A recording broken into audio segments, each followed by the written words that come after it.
الرحمن الرحيم در تحريز متابعة ولي مرشد سایه یزدان چو باشد دای اش وارهان از خیال و سایش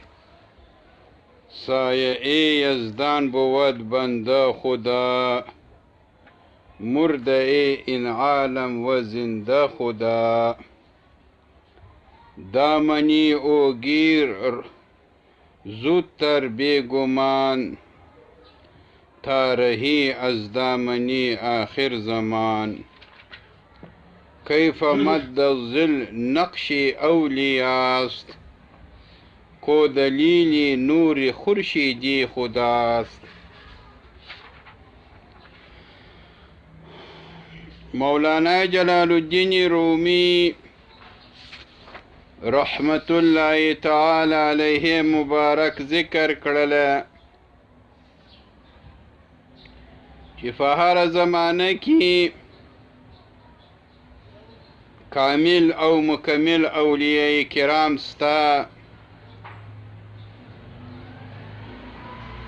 لیکن ستا پر سترګو باندې او ستا پر غوږو باندې مهر او پرده لوېدلې ده دوی ته نسې محسوسولی او نسې لیدلی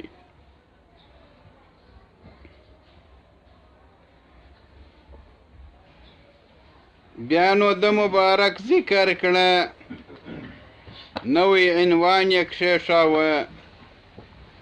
چې دغه نه لیدل یا نه اورېدل د دغه لوړو خلکو کیفیات دا په څه وجه دي نو یو نوی عنوان یې کښېښاوه چې خلیفه بغداد چې هغه لیله مشهوره ولیدله نو هغه ته په نظر داسې خاص حسن د لیلا نیکی مخصوص نو یې ورته وویله ولته هغه یې چې هغه مجنون په تا پسې غوي ګرځېدلی دی او پریشانه ګرځېدلی دی حالانکې ستا حسن چې دی هغه داسې حسن نه دی چې سړی چې پریشانه او ګمراه وګرځي په تا پسې دې ورته ذکر کړه ورته خبره مه کوه په دې وجه چې ته داسې یې نه لکه مجنون که تا ته سترګې د مجنون وای د دواړه عالمه څخه به ته لاسونه پرېولي وای عالم دنیا و آخرت به تا ته بې قدره ګرځېدلي وای بې منزلته به ګرځېدلي وای چونکې ته هغه سترګه نه لرې نو تا ته دا شی نه در معلومیږي د مبارک په دا واقعه کې اشاره وکړه چې معنی چې دی وروسته نو بیا دې ورته ذکر کړله چې وجه دا ده چې ته باخود یې د ځانه نه اخلاص یعنی که ته د ځان خلاص یې تعلقات دنیوي قطع کړې په باطن کې نو تا به هم هغسې سترګه پیدا کړې وای نو تا ته به حقیقت د شي معلوم سوی وای دغه معنی چې د نه لیدلو څخه د حقایقو هغه دې ته اشاره وکړه چې هغه د خودي ده تعلق دنیوي دی چې په باطن کې ته پرې نسې د تعلق دنیوي څخه دغه شان ته نسې محسوسولی نبی علیه السلام فرمایلی دي اللهم ارنا الاشیاء کما هي نو لا هغه وخت کېدلی سي چې ته د دنیوي تعلق پرې کې چې پرېږدي کوي دغه پرده ده نو بیا به ته زه لیدلی وای او هغه مجنون به دې نه وای ملامت کړی دا خو په دې خلیفه بغداد ته ذکر کړه چې ته باخود یې د دا باخودۍ څخه ځان په بېخودۍ بدل که چې بدل دې کوي بیا به نو هغه وخت تاسو هغه حقایق د اشیاء ووینئ او بیا به پر مجنون باندې تاسو ملامتیا نه کوئ بیا دا ذکر کړه چې هر څوک چې په دنیا باندې بیداری پیدا کی تعلق ډیر سره پیدا کی دا ډیر غافل دی دا شه په خوب کې دی هغه لوړ خلک چې دی هغه چې په خوب کې هغه بیدار دی په ذات الهي سره دی په ویښو چې دی د الله تعالی څخه لري دی په غفلت کې دی دغه بیداری دنیاوی د ده لپاره خوب د غفلت ګرځېدلی دی دا وضاحت د مبارک ذکر کوي بیا دا ذکر کړی چې زموږ ارواحان چې په ذات الهي باندې بیداری ونه لري دا ارواحان بندیان دي لکه په قلعه کې که صحت یې جوړ وي مالداري یې ډېرې روحاني دی نه دی خوشحاله دی موږ تاسو ته معلومه ده چې د نفس تنګۍ څخه ځان مړ کړي ولې دی بیداری په ذات الهي سره نه لري دا د مبارک ذکر کړه چې ستا روح چې ده هغه د خیال پایماله کړی ده په دا لغتو باندې دا د خیال لغت چې دا به کوم دا به کوم داسې به کوم خو دغه خیالات چې یو پای ته رسېږي د بل دا سر کېږي بیا په اخر کې د مبارک ذکر کړه چې خیال مثال داسې دی لکه سړی چې په سایه پسې ښکار کوي نو په سایه پسې سړی ځغلي کله دی مقصد ته رسېدلی سي ځکه چې مرغه چې دی هغه په هوا دی دغه مثالونه د مبارک ذکر کړله اوس د هغه په ضمن کې دی وایي چې ښه دا پردې موږ ته پیدا دي او موږ دا شیان نه وینو د دې د دفع کولو دپاره باید سړی څه وکړي نو دی نوی عنوان یې کښېښاوه در تحریزي په برانګېخته کولو کې باعثه کولو کې د متابعت د ولی مرشد هغه ولی چې متشریع وي پر شریعت به برابر وي مولانا اشرف علي صاحب مبارک ذکر کړی دی او د هغه سلسله سند به معلوم وي مشایخ به معلوم وي داسې نه چارې یو دعوه وکړي ته وایي بس بیخي صحیح ده یا نو خو شیخ به معلوم وي بل شیخ به معلوم وي او د هغه رقم استخاره به فشکې کوي د مبارک وخت چې ذکر کړلی چې داسې نسي چې بې ځایه ځایه اخته سي اوس نو د هغه وضاحت کوي وای سایه ای یزدان چو باشد دایش وارحاند از خیالو سایش وای هغه سایه د ذات الهي جل والا چې ذات الهي خو باید ظهور د صفاتو کړی وای لیکن ظهور د صفاتو استعداد خلق نه لري سوځي نو لا ظهور د صفات امام رباني صاحب مبارک فرمایي دا په بندگانو کې الله تعالی د خپل صفات ښکارا کوي دا مظاهر دي بیا وروسته دا مظهر د صفاتو دوه قسمه دی وروسته راځي نو دا صفاتو مظهر چې دی کامل مکمل اولیاء دی ځکه چې د الله تعالی صفات جلالی او جمالی د ټولو مظهر ګرځي نو دا یو سایه ګرځېدلې ده د هغه لمر دپاره لکه سایه کې چې دیوال وي هر شی چې وي د لمر څخه معنی دی لیکن په دا سایه کې روښنایي سته که هغه لمر نه وي دا سایه کې روښنایي ګر سره نسته لمر روښنایي په سایه کې سته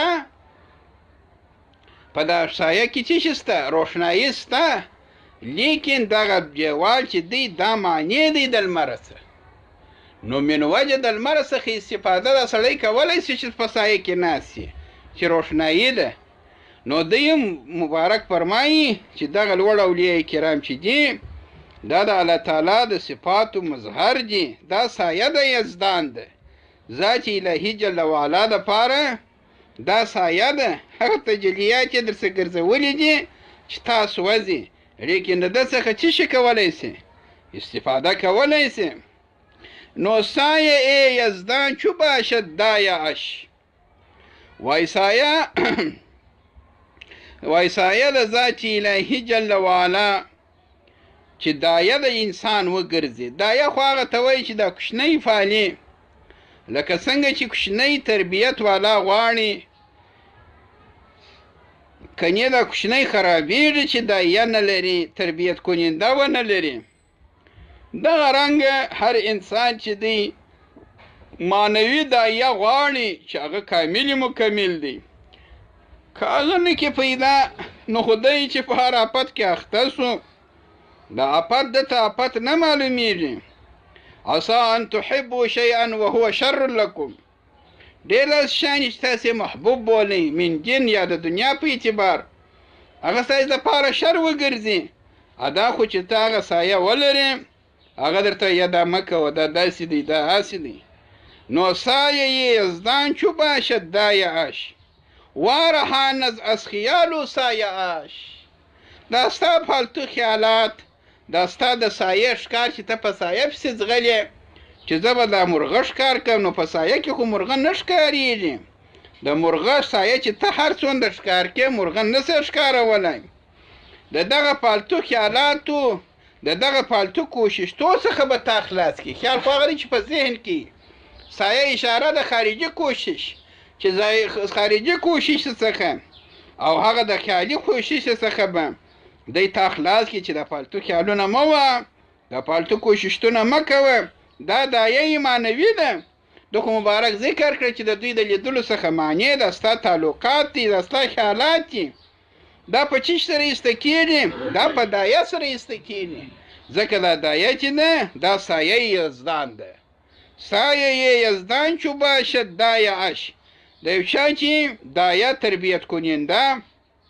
سایه د یزدان وي چې کامل مکمل اولیا دي. وارهانه د از خیالو سایعش، د خیال څخه او د سایه څخه به خلاصوي.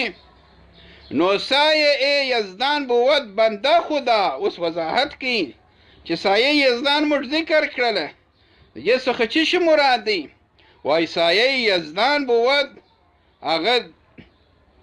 دی څه شی دی؟ بنده خدا، هغه یې ښه بنده، بنده کامل. په مقاماتو کې د صوفیه او هغه لوړ مقام چې دی مقام د عبدیت دی. سبحان الذي اسرى بعبده. هر ځای چې د نبی علیه صلات وسلام لوړ کمالات ذکر سوي دي په قرآن کریم کې په عبد سره یاد سوی دي. پاکي د هغه ذات لره چې تګ یې کړی دی په خپل بنده خاص سره. عبدیت هغه اتم مقام د امام رباني صاحب مبارک فرمایي وایي هر هغه کشف چې تا ته ښکاره سي هغه د خرابۍ څخه خلاص نه دی. خامخا خرابۍ پکې شته، لیکن هغه وخت چې تا ته کشف ښکاره سي چې ته مقام ته د عبدیت ورسېږې نو ستا کشف بیا ټول صحیح دی، د شریعت سره موافق راخیږي. دغه چې مخالف راخیږي دا ستا کشف غلط دی، ځکه چې ستا مقام کښته دی. مقام د عبدیت کې ستا ټول کشف د شریعت مقدسه سره موافق راخیږي چې هر څه وایې، هر څه ستا خیال وي، هغه ټول د شریعت مقدسه سره موافق وي. دا خو مقام د عبدیت اثرات دي. وایي سایه یزدان بود بنده خدا، هغه بنده کامل مراد دی. هغه بنده د ذات الهي چې دی دا یو سایه ده د صفات جلالیه و جمالیه و مور دی ان عالم. دی د دنیا څخه پانی ګرځېدلی دی، د دنیا د تعلقاتو څخه مرده او پرې سوی دی. لکه مرده چې د دنیا څخه پرې سي دی هم پرې سوی دی. مرده ان عالم د دې عالم څخه دی مرده دی و زنده خدا. او د الله تعالی جل وعلا په صفاتو سره حیات پیدا کړی دی. بی یسمعو و بی یبصرو. نو دی په ذات الهي په صفاتو سره زنده دی. الله تعالی جل وعلا پیژني، عارف دی په خپل استعداد باندې، لیکن د عالم څخه دی چشتي مرده دی. نو چې داسې دی د صفت ذکر کی چې دا فانی هم دی باقی هم دی، د دنیا څخه فانی ګرځېدلی دی، په صفاتو باندې باقی ګرځېدلی دی. دا فنا او بقا د متقدمینو اولیاء کرامو په نیز هغه اتم ولی هغه دی چې فانی وي او باقی وي. دامنی او گیر زود تر بی گمان. نو چې دغه پر تا باندې پیر سو د ده لمن ونیسه زود تر په تلوار سره بې ګمان بې له ګمانې بده یا دا ګمان چې ته فکر کوې فکر مه کوه وخت در باندې تېرېږي چې در معلوم سو نو بې ګمانه بې تردده د ده لمن ونیسه چشته پاره تا رهی از دامنې آخر زمان تا رهی چې خلاصې از دامنې د لمنې څخه د اپتو له آخر زمانې چې د آخر زمانې د آفتو څخه خلاصې چې د آخر زمانې فتنې مراد دي یا ستا د آخر زمانې چې سکرات الموت دی هغه سکرات الموت چې حسن خاتمه دی الله تعالی در په نصیب کړي ما موږ ته ذکر کړله چې کتب الارشاد کې میا فقیر الله شکاپوري ذکر کړي دي چې محبت د دغه طایفه عالیه سره او دغه رقم امام رباني صاحب مبارک ذکر کړي دي هغه د دنیا او د آخرت سعادت مندي ده نو چې د آخر زمانې د آفاتو څخه خلاص سي یا ستا د زمانې آخر چې سکرات الموت دی یا د زمانې آخر چې د یاجوج و ماجوج فتنه ده یا نور د آخر زمانې آفات دي چې د هغو څخه ته خلاص سي کیف مد الظل نقشی اولیاست کو دلیلی نور خورشیدی خداست په قرآن کریم کې ذکر دی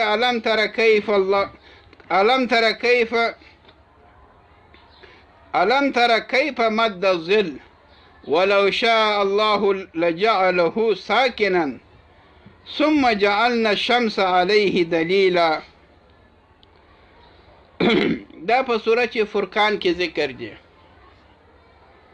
د مبارک خدا د سایه بیان ذکر کې اوس دغه وضاحت کوي الله تعالی فرمایي و علم تر ته نه ګورې کیف مد الظل څنګه الله تعالی غوړولې ده دا سایه مد یمد کشېدو ته وایي سایه دلته منتشر کېدو ته وایي غوړېدلو ته وایي چې الله تعالی دا سایه د اشیاو څنګه غوړولې ده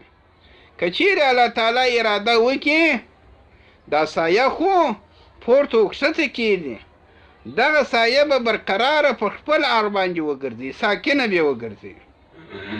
ثم وروسته در دې وایي جعلنا موږ ګرځولی دی دا لمر علیه پر دا سایه باندې دلیل دی څنګه دلیل د وجود دی چې دغه لمر نه وي سایه خو وجود نسي پیدا کولی خو دا سایه اطراف چې دي چې طرف یې پیدا کوي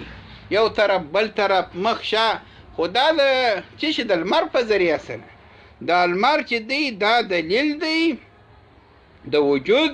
پر سایه باندې او سایه کموالی او زیاتوالی چې دی دا بیا دلیل دی د لمر پر وجود باندې چې لمر حرکت کوي د لمر حرکت بیا په سایه سره معلومیږي چې دغه د لمر اوس حرکت کړی دی ځکه چې سایه در مخه ولته او سایه دلته راورسېده نو د سایه بیا دلیل پر لمر باندې د حرکت دی لیکن لمر دلیل دی پر وجود باندې د سایه دا خو هغه آیات شریف کې الله تعالی جل وعلا فرمایلی دی دی مبارک فرمایي د تمثیل پر شکل باندې د قیاس پر شکل باندې وروسته راځي مولانا اشرف علي تحانوي رحمه الله ذکر کړی دي چې اکثره خلک چې دي غلطي د اکثره خلک چې دي پر صوفیه کرامو باندې اعتراض کوي او اکثره ناپوه خلک بیا داسې خبره کوي چې هغه د صوفیه کرامو د قانون څخه خلاف خبرې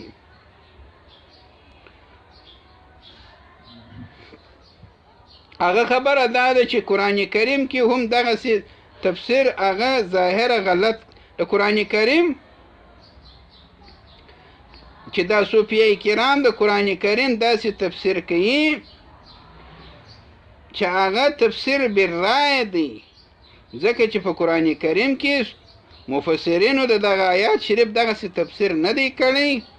لکه څنګه چې دا صوفیه کرام یې تفسیر کوي وروسته راځي طاهره بیتي چې حضرت ابراهیم علیه السلام ته اسماعیل علیه السلام ته الله تعالی فرمایلی دي چې زما بیته پاکه که، تاسې دواړه د زما بیته پاکه کړئ، للطائفین والعاکفین والرکوع السجود، چې د دې دپاره د څه شته، د دغو خلکو دپاره د زما بیته پاکه که.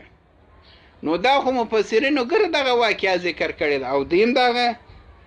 لیکن صوفیه کرام د دې څخه څه شي مراد اخلي چې دا زړه دی. اوس چې دا زړه دی مراد اخلي، دا ناپوه خلک دا اعتراض کوي چې دا صوفیه کرام د مفسرینو څخه خلاف پر خپله طریقه باندې، پر خپل طبیعت باندې تفسیر بالرای کوي. دغه د دوی خبره چې ده دا د معترضینو خبره، دا خبره غلطه ده. بله خبره چې بیا د ناپوه خلکو له صوفیه و د هغه دا ده چې دوی وایي کتاب الله یو زهر لري او بطن، زهر و بطن خو لري او خو صحیح دی. نو هغه صوفیه کرامو چې بیان کړی دی هغه بطن دی، او مفسرینو چې بیان کړی دی هغه ظاهر د قرآن کریم دی. دا خبره نه ده سمه، دا دی مبارک ردیي. نو دی مبارک څه وایي؟ دی وایي دغه صوفیه کرام چې دا تفسیر د آیاتوی مقدسه کوي، مولانا جلال الدین رومي صاحب کوي، دا اوس دلته نور هم راځي، دا چې دی دا تفسیر کوي، دا تفسیر داسې دی چې دی د هغه سره مثله وضاحت کوي. مثلا دوه نفره دي، دا دواړه په ډېرو صفاتو کې موصوف وي، نو د دا یوه بیان کوي دا ستا فکر و عمل ته هم وګرځي چې زید خو په دغه صفاتو موصوف دی، عمر چې دی هم په دغه صفاتو موصوف دی. نو ستا ذهن د زید څخه چیرې ولاړ سي؟ عمر ته ولاړ سي. نو مفسرون چې کم تفسیر کړی دی، اصلي تفسیر خو هغه دی، هغه راجع جمهور مفسرونو چې تفسیر د قرآن کریم کړی دی هغه دی، لیکن د دوی ذهنونه قوي وي، د دوی دغسې مثله و هغه ته د دوی ذهن ولاړ سي چې د دغه آیات دغه هم مطلب دی. نو دا پر طریقه باندې د تمثیل او پر طریقه باندې د قیاس دا صحیح دی، لیکن پر طریقه باندې د هغه چې ظاهر و باطن هغه نه دی سم، ځکه چې دا مجازن پر چې دلالت وسی پر دغه آیات شریف مجازن وای پر دغه دلالت کوي، دا خو صحیح دی، حقیقي خو یاله معلومه ده. لیکن که ته ظاهر و باطن یاد کې، دی مبارک فرمایي چې هغه په شریعت مقدسه کې چې موږ وګورو قوانینو ته د عربیت یا قوانینو ته د څه شي د شریعت مقدسه د فقه شریف نور قواعد او مفسرینو قواعد ته چې وګورو، هغه خبره سمه نه راځي، ځکه چې هغه به دواړه احتمالین په د آیات کې وي، علی التساوي علی الحقیقت، حالانکه داسې نه ده. نو دغه دوامه خبره صحیح ده چې دا تمثیل دی، دا له هغه مثله ترجمه ده، هغه ته نږدې ترجمه ده، اصلي ترجمه خو هغه ده، دا هم په هغه کې داخله ده، لکه هغه مسائل قیاسیه. بیا دی مبارک پر دغه خپله دوامه خبره باندې دلیل هم لري چې الله تعالی فرمایلي چې تاسې غور و فکر وکئ د قرآن کریم متعلق. دا غور و فکر خو دغه معنا ده چې تاسې مثله د دغه کتاب الله کم معناوي چې دی هغه هم تاسې مخصوص کړي. نو صوفیه کرام چې بیان کوي د آیاتوی مقدسه هغه پر طریقه د تمثیل کوي، پر طریقه د قیاس کوي، نه د ظهر و د بطن. ظهر و بطن هغه بل مطلب لري. اوس دلته خو الله تعالی فرمایلی چې د سایه بیان یې کړی دی. دی مبارک فرمایي وای دغه اولیاء کرام چې دي دا هم د الله تعالی د صفاتو سایه ګرځېدلې ده، لکه سایه چې دلالت کوي پر لمر باندې،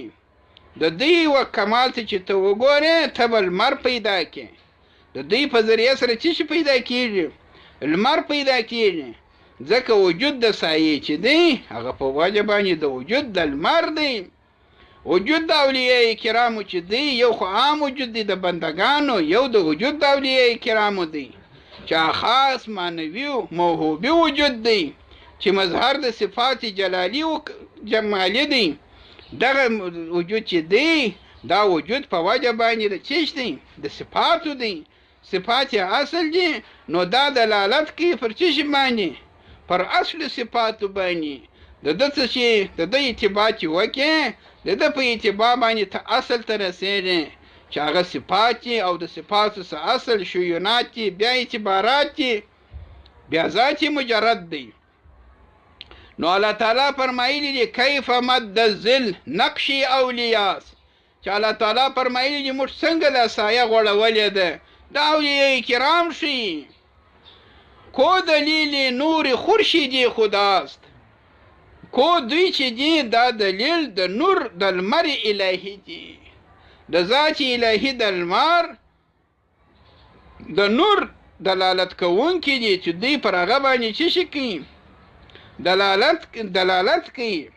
نو اندرین وادی مرو بی این دلیل لا احب العافلین گوچون خلیل دی مبارک فرمای اندرین وادی په دغه شیله کې د دنیا مرو مزه بی این دلیل بیل دغه دلیله چې دا سایه ده د اولیاء کرام دي دغه اولیاء کرامو ما سیوا ته به د دنیا زندگی کې تګ نه کوې که دې وکړې تباه کېږې. لا احب العافلین گوچون خلیل. مظاهر دوه قسمه دي دغه د الله تعالی جل وعلا د صفاتو مظهر چې دی چې الله تعالی جل وعلا صفاتو ظهور کړی نه په ټولو بندګانو کې کړی دی په هر بنده کې د الله تعالی صفاتو ظهور کړی دی. مثلا یو څوک ډیر ترحم لري ډیر شفقت لري دا د الله تعالی رحمانیت په دې کې څه کړی دی ظهور کړی دی هغه د الله تعالی ترحم په دې کې ښکاره کیږي صحیح. نو په هر بنده کې د الله تعالی یو خاص صفت څه کړی دی ظهور کړی دی کړی دی. لیکن په کامل مکمل بندگانو کې د الله تعالی ټول صفاتو ظهور کړی دا یو فرق دی. دلته یو صفت دی الته ټول صفات اخر دا خو یو دوام د دغه عام خلکو کې چې الله تعالی د صفاتو ظهور کړی دی هغه دایمي نه دی. په دوی کې چې کم صفاتو ظهور کړی دی دا دایمي دی. دریم فرق دا دی چې په دوی کې چې کم صفاتو ظهور کړی دی دوی په دا صفاتو باندې چې ځان ته رابولي دا فرق دی. څنګه چې رابولي اوس مثلا دی سخی دی اوس چې د فکر ته توجه وکړي چې دی رسېدلی نه دی دا خلک ځان ته رابولي چې زما تعریف وکړي زما څه شي وکړي دا وکړي و وکړي وینې دا د طلب د خلکو چاته دی و خپل ځان ته دی دا صفت لري صفت خو د الله تعالی دی په دې کې ظهور کړی دی لیکن دغه صفت په ذریعه سره دی دا خلک څه بولي ځان ته بولي اولیاء کرام چې ځان ته نه بولي الله تعالی ته بولي ځان یې د مابین څخه څه کړی دی محو کړی دی دا فرق دی. ظهور خو دواړه ځای نه کوي د الله تعالی صفاتو لیکن دلته صفات عارضی دی الته دایمي دی دلته ټول صفات دي الته یو صفت دی دلته هغه ځان ته بولي دوی څه ته بولي ذات الهی ځان یې په مابین کې څه کړی دی است کړی دی. نو په ابتدا کې خو اوس اندرین وادي مرو بی این دلیل وای په دغه وادي کې په دغه شیلن کې د دنیا ته به دلیل مزه به دغه اولیاء کرامو تک مکوه د دوی په سایه کې ته تک کوه. لا احب العافلین گوچون خلیل د دوی په سایه کې کته تک کوه یو مطلب دا دی نو ته به څه وایې چې زه عافلین نه خوښوم. حضرت ابراهیم علیه السلام خو لوړ پیغمبر دی په طریقه باندې ته توافق د په زمانه کې چې د کوكب پرست انسانان و یا د لمر عبادت چې کاوه یا د ستوري عبادت کاوه نو دو ویل ول دغه لمر ما اله دی على طریق موافقه ویل ورسره درغه چې د لمر ولوي دی ول زه خدا نه خوښوم چې دا ولوي دی داسې اله باید سړی نه کې مختاره چې هغه غروب قبلې دا خو غروب کې نو ستا اله سوسو نو د مبارک ذکر چې تاسو هم قبلوي داسې اله بغواړي چې هغه غروب نه لري نو د مبارک ذکر کړه لا احب العافلین زه محبت نه لرم زه نه خوښوم هغه شان چې هغه غروب لري چې هغه زوال لري چې هغه پناه لري دغه فانی او زائل شده شي زه نه خوښوم تاسو به هم نه خوښوئ د هغه ذات عبادت به کوئ چې هغه غافل نه دی، د همیشه دپاره حی القیوم دی. نو ته چې وایې د دوی په سره اتباع وکړې، نو ته به هم داسې وایې لا احب الآفلین، چې زه دغه آفلین نه خوښوم. دا یو. یا دا چې ته د حضرت ابراهیم علیه السلام پر شکل باندې هغه مبارک وویل چې زه آفلین نه خوښوم، ته هم د دنیا تعلقات پرېږده، دا ټوله فاني دي. هغه ستاسې نیکه دی، لوړ پیغمبر دی، هغه فرمایلی دي چې تاسې آفلین مه خوښوئ، زه آفلین نه خوښوم، نو چې هم مه خوښوه. دنیا هر شی چې دی هغه فاني دی، دا فاني پرېږده و باقي ته متوجه سه. روز سایه آفتابی را بیاب، رو لاړ سه د سایې د سایې څخه چې مرشد دی. آفتابې والمر ته ولاړ سه، آفتابي را لمر لره بیا پیدا که، د دغه سایې څخه والمر ته ولاړ سه، ځکه چې دا سایه چې ده دا دلالت پر لمر باندې کوي. نو ته هم د سایې څخه ځان ورسوه. چیرې ورسوه؟ لمر ته ورسوه. دامنی شاه شمس تبریزی بتاب، دامنی لمن شای داغ باچای مانوی، سوری خو نو مانوی باچاو، څوک و؟ شمس الدین تبریزی. بتاب په تلوار سره، په ټینګر سره، په طلب سره ته دا څه شي پیدا که؟ لمن د شای تبریزی چې په هره زمانه کې دغسې شمس الدین تبریزي سته، لکه ازما شیخ چې د شیخ خو شمس الدین تبریزی رحم الله دی. ره ندانی جانبی انصور و عرس، از ضیاء الحق حسام الدین بفرس. وای ره ندانی، لار ته نه پیژنې، جانبی و طرف ته این سور، سور د خوشحالۍ مجلس ته وایي، عرس باده ته وایي، خوشحالۍ ته وایي. اوس یې اثر ورته لیکلي سور شادي ته وایي، عرس مهمانی ته وایي، لیکن سور اصل کې مجلس ته خوشحالۍ، عرس د خپله واده یا خوشحالي. وای دغه مجلس ته خوشحالۍ چې مجلس د کومل اولیاء کرام دی، یا د خپله خوشحالي ده چې قرب الهي دی. نو راه نه دانی، ته لار نسې پیدا کولی، نه پیژنې و طرف ته د دغه مجلس د خوشحالۍ یا دغه خوشحالۍ ته دا لار ته نسې پیدا کولی. چا څه پوښتنه وکړو؟ از ضیاء الحق حسام الدین بفرس، دا د خلیفه دی چې د ضیاء الحق حسام الدین څخه پوښتنه وکړه، هغه به تاسو پر دا لار باندې برابر کړي، ځکه چې دی هم سایه د یزدان الهي ګرځېدلی دی. هغه مجالسو څه د خوشحالۍ او اصل خوشحالۍ ته به الله تعالی تاسې د دوی په ذریعه باندې ورسوي. نور تفصیل به وروسته ځکړو.